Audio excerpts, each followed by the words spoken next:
teaching Raiden to ride the hills on his walk-along bike at the end of Bear Claw Poppy over in St. George.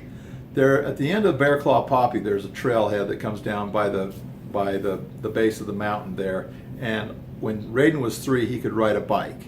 It was this little push-along bike, but he could balance it. So I would take him up before he could even really talk. I would take him up to the little place there, and I would let him ride around on the little tiny dirt hills so he could learn to ride his bike on the dirt hills.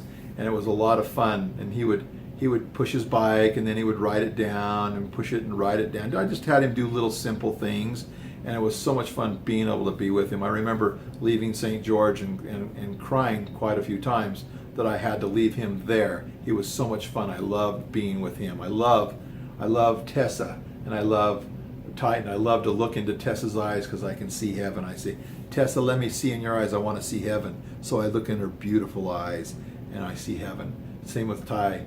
I look in your eyes, can I see heaven? And I look in his eyes, and I can see heaven. When I look in Tessa's eyes and I look in Titan's eyes, I see heaven. They are so beautiful and pure.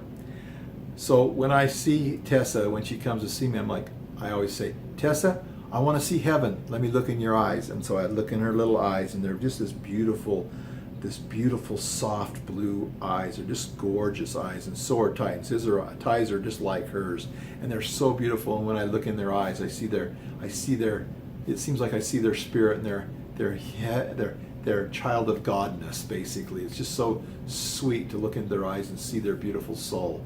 I just love my grandchildren. They are special.